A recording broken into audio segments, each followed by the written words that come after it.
When my grandmother passed away, the only thing she left me was her house. It sat alone at the end of a narrow gravel road, surrounded by old trees that had probably been there longer than I've been alive. I haven't been back to that place in almost 15 years. Not since I was a kid. The lawyer told me the house had been empty for a while. No one had gone through her things yet. He said I should probably take a few days and decide what I want to keep before selling it. So, one cold afternoon, I drove out there.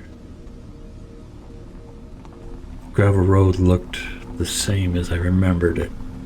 Long, quiet, lined with trees that seemed to lean in over the path, like they were watching anyone who passed through it. The house appeared slowly between the branches. An old, white siding, deep porch, and windows that reflected nothing but gray sky. I remember sitting in the car for a minute before getting out. Not because I was scared, just because the place felt strange. Like walking into a memory that had been sitting untouched for years. When I finally stepped onto the porch, the boards creaked under my weight, the same way they always had. I unlocked the door and pushed it open. The smell hit me first. Dust, old wood, and something faintly sweet, like old paper. Inside, everything looked exactly the way it had when I was a kid. That same narrow hallway, the same coat rack near the door, even the same lamp sitting on the side table. It was like time had stopped inside that house. I walked slowly through the living room, brushing dust off the back of a chair with my hand. That's when I noticed it. The doll. It was sitting on top of the dresser near the far wall. For a moment, I just stood there staring at it. I hadn't thought about that damn thing in years. But the second I saw it again, I remembered exactly why I used to avoid that room when I was a kid. It wasn't an ugly doll. It wore a faded blue dress with lace around the collar, and its porcelain face had those big glass eyes that seemed like a little too reflective. My grandmother used to keep it there, right on that dresser, always in the same spot. I remember asking her one time why she never moved it. She just smiled and said, "Some things are happier where they are." At the time, I thought that was just something adults always said. Now, standing in that quiet house again, it didn't feel quite as harmless. But still, it was just a doll.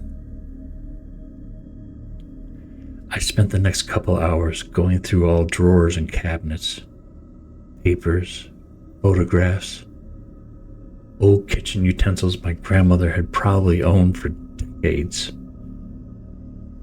Every once in a while, I would glance back towards the dresser. It hasn't moved. It just sat there, staring forward. Eventually, the sun started to set and the light coming through the windows turned a dull gray. I decided to stay the night. Besides, the drive back to town was almost an hour away, and the house still had electricity. So I grabbed a blanket from one of the closets and set up in the small bedroom down the hall. It's Grandma's guest bedroom. Before turning in, I walked back into the living room one more time. The house was darker now. Shadows stretched across the walls in strange shapes. My eyes drifted back to that dresser. The doll was still there, but something about it caught my attention. I stepped closer. At first, I couldn't figure out what it was. Then I noticed it. A thin line running across the side of its face. A crack. It was small, barely visible unless the light hit it just right. I leaned in closer. That crack ran from the temple towards the cheek. I don't remember that being there. But then again, it had been years since I've seen the damn doll. Worse than cracks over time. So that wasn't unusual. But still. I stood there looking at it for a moment longer than I probably should have. Something about the way the light reflected in those glass eyes made it feel like the doll was watching me back. I shook my head and laughed quietly to myself. "Get a grip," I muttered. It was just an old doll. I turned off the lights and went to bed. The house was incredibly quiet that night. No traffic, no neighbors, just occasional sound of wind moving through the trees outside. At some point in the middle of the night, I woke up. I'm not sure what caused it, but I had the strange feeling that someone was standing just outside the bedroom door. I sat there in the dark, listening. Nothing.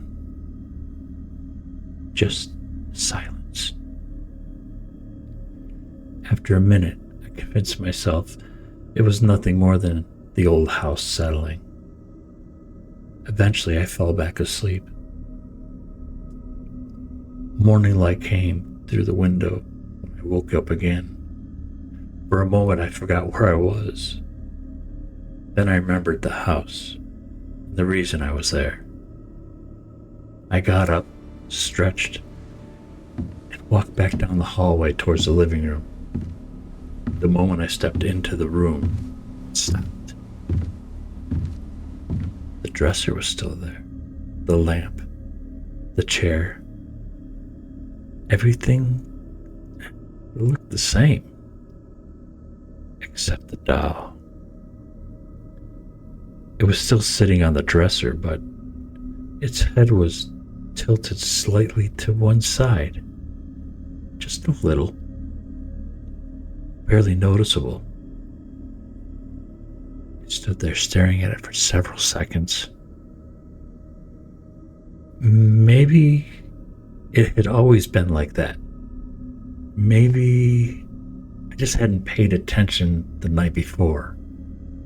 But the longer I looked at it, the more certain I became.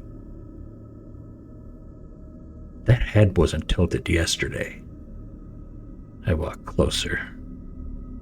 The crack in the porcelain looked slightly longer now. Not much. Just enough that it seemed to run a little further towards the cheek. My stomach tightened. I told myself it was the lighting. Old houses do strange things with shadows. But as I stood there, something else caught my eye.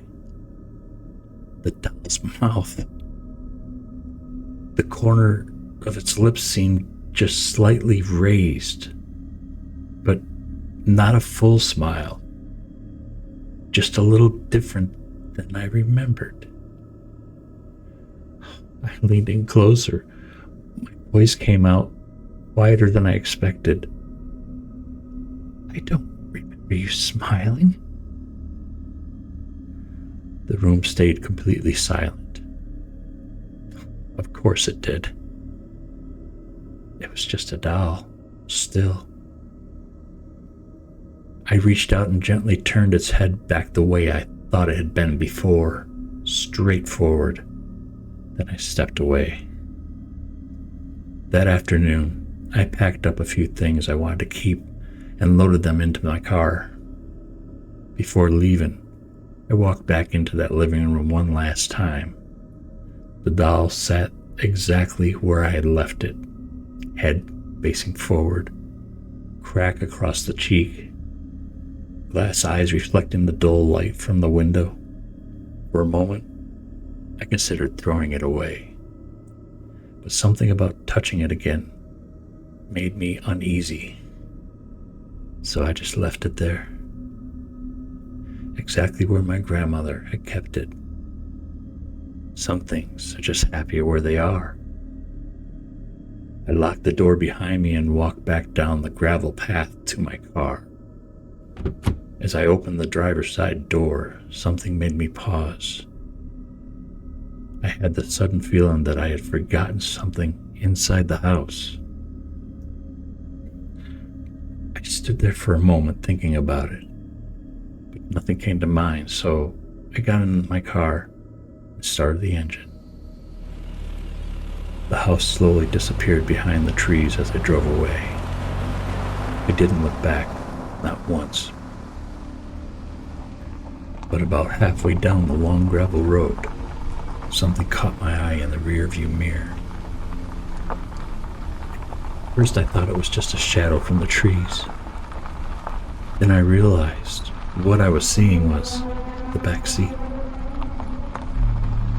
And sitting there, perfectly upright, was the doll, head tilted slightly, watching me. And I know one thing for certain. I never brought it with me.